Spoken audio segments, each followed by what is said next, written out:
Hi, Bitcoin is a bubble. Let me make a stronger statement. All of crypto is a bubble. This isn't even going to be the main thrust of this video, by the way, despite the title. The main thing I'm going to be arguing here today is that because Bitcoin is a bubble, it can never be a dominant currency as its proponents think that it will be able to be. So, what do I mean by bubble?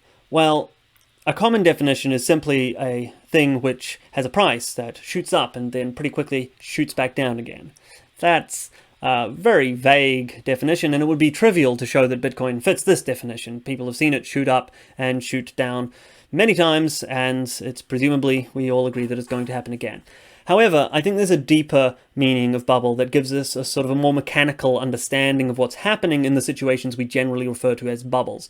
So the definition I'm going to propose, one, does apply to all of the things we'd normally call bubbles, like, the dot-com bubble in the late 90s and early 2000s, the tulip bubble in the Dutch Golden Age, the bubble in housing that popped in '08. All of these things would be considered a bubble by the definition I'm going to propose. Two, this definition is important here because I think that this definition would mean something can't be a very good currency, or really can't be much of a currency at all. And three, I think that this definition does apply to Bitcoin. Well, and other cryptocurrencies, but I'm going to use Bitcoin as the exemplary example here. So, without further ado, why don't I get to my definition of bubble? It is simply this. When something is ultimately valued for the purpose of selling it to someone else. You might say that this covers far too much. Doesn't it cover just about everything? Everything that anyone invests in surely is valued for the purpose of selling it to someone else, right? If I buy oil as an investor, I buy a whole lot of oil, that's because I think that someone else in the future is going to buy the oil from me later at a higher price. And that person probably thinks that someone else will buy it from him later at a higher price. Until you get to the company who's selling the oil, and they also think that the end consumer is going to buy the oil-based product, like petroleum or whatever, and they are going to buy that at a higher price. However, that person is then going to put it in his car and drive. He values the oil not for the purpose of selling it to someone else, but because he wants to drive somewhere.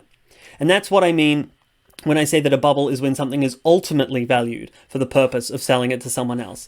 It's that if something has an end use case that, we're all valuing it to sell it to someone else, but someone at the end of that process actually values it in order to use it, that is not a bubble. So, bubbles are only when we invest in something thinking it'll be worth more to someone in the future. However, there's no person at the end of that chain that actually uses it. So there is an example of a bubble that I want to focus on for this, and it is the dot-com bubble. So basically, in the late 90s and early 2000s, people invested way too heavily in tech stocks. And so you see the NASDAQ, it's an index that included a lot of these stocks. It shoots right up and it peaks in March 10th of 2000, and then it collapses just as quickly.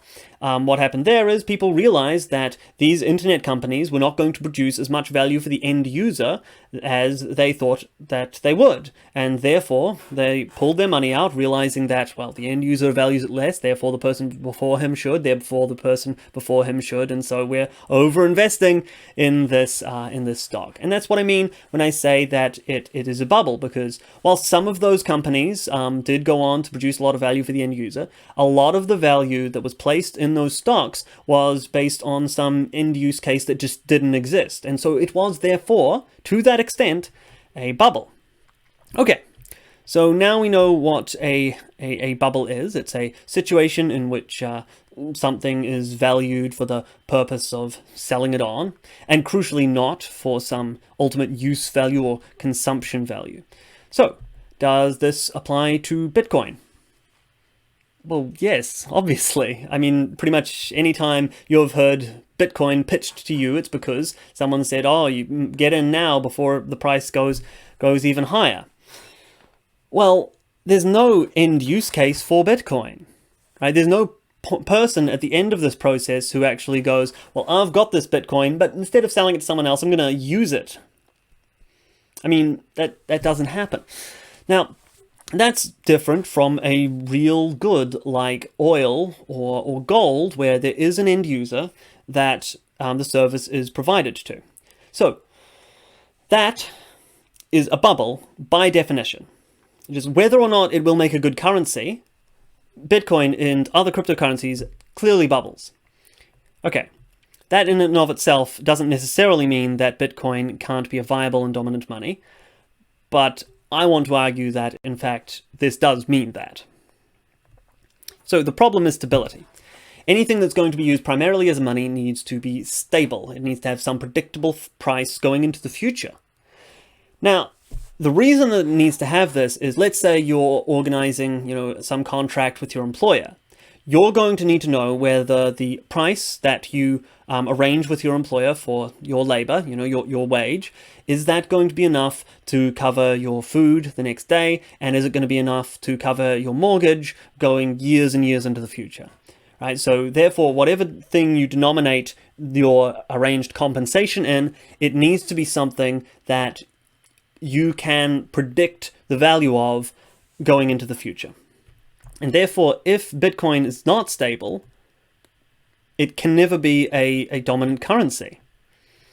Well, the problem with a bubble is that if we're only investing in it so that in the future we can sell it to someone else for more, then if it is a stable price, it seems rather unlikely we will be able to sell it in the future to someone for more, so we'll pull our money out. And so a stable price will cause people to pull their money out, meaning that it will no longer be stable, it'll be falling.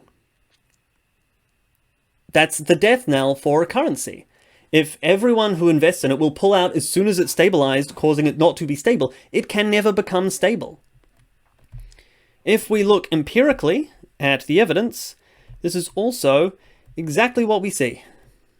Bitcoin has been horribly unstable. You can see here there's just been two major spikes in it, but it seems to keep going, right? There's no point at which it seems like Bitcoin would be able to stabilize. So it kind of looks here like people are investing when they see it going up, and when they think it's peaked, they start pulling out, and everyone else pulls out along with them. Maybe you think that graph is a little contextless, so let's take a look at another one. This is the 30-day volatility of Bitcoin in blue, and the 30-day volatility of gold in purple, and Great British Pounds in red, all compared to US dollars.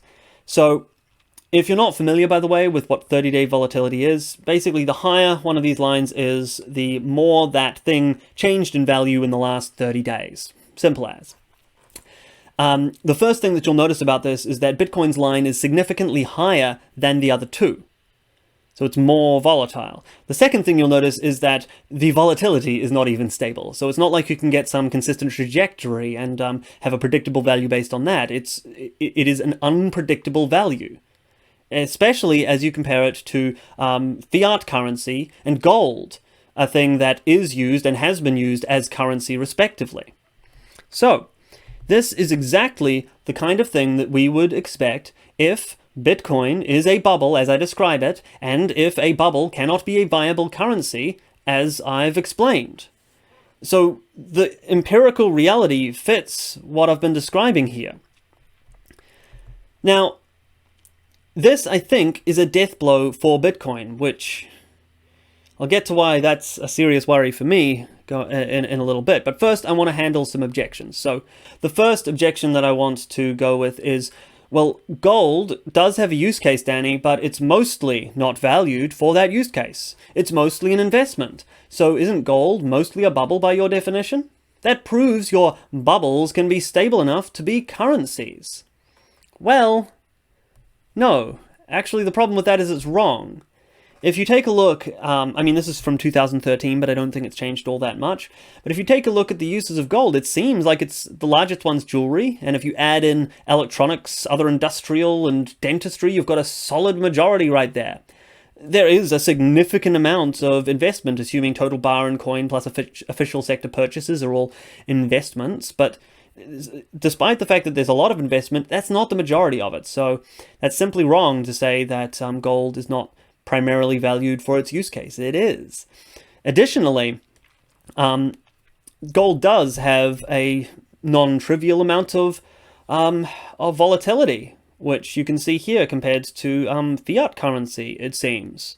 So that's quite consistent with the economics I'm describing here, right? We would expect gold to be a bit more volatile. The next criticism that you might have is that fiat currency is based entirely on faith, and so surely that's entirely a bubble. That proves, Danny, that your bubbles can be stable enough to be currencies. So the problem with this one is that it is also wrong. Okay, so I've heard this idea a lot, that, you know, we only value dollars because we have faith in them. I've actually heard people say faith. We only, you know, we project this value on them, and basically like monopoly money, except for the confidence we have in them. But that is simply not true. I'm going to use an example that was given to me, I saw on a debate actually with an economist I disagree with on almost everything. His name's Warren Mosler, but he had a very good analogy here for money. So let's say I've got a bunch of blank cards, and I ask you how much you value these cards. Nothing on them, just completely inert blank cards. Probably not a whole lot. Now I have a gun. Anyone who doesn't give me one of these blank cards at the end of the day gets shot. You probably value the cards a little more. You're probably willing to give up a bit to get one of these cards. That is why fiat currency is valuable. It is backed up by government violence. Look, there are just many situations where the government requires you to have money, the main one being paying taxes, right? The government requires you to pay some amount of money to it in its own currency. That is the government saying, give me one of my cards back or I will shoot you. That is why they have value. There's other situations where the government requires payment in currencies. Different countries have different legal tender laws saying when you have to accept their currency for, you know, settlement of debts and things like that. But there's every country has some force backing up its currency. So it's just not true that fiat currencies aren't backed up by anything. Oh, and if you think that that is just, well, the government values those, and that's why they want them, so really it's still the chain going on, right? It's still just everyone in the chain valuing it only because the next guy's going to value it. That's not true. The government actually has a vested interest in propping up the value of its own currency because it can inflate it, right? And so because that's the case, the force that it's using, it's doing that in order to make its currency valuable and thereby actually have some control over it. Right? So there is a consumption good in there at the government step. It's not just that they're valuing it because they're going to trade it to someone else, even though they are going to trade it to someone else. So it's not the case with fiat currency either. The next one is that, hey, Danny, newsflash, Bitcoin is already in use as a currency. So there must be some problem with your theory because it's not working in practice. This one here, oh, wrong thing. This one here, that's just a very small amount of Bitcoin's value comes from those transactions on the black market, which is primarily where it's used as a currency.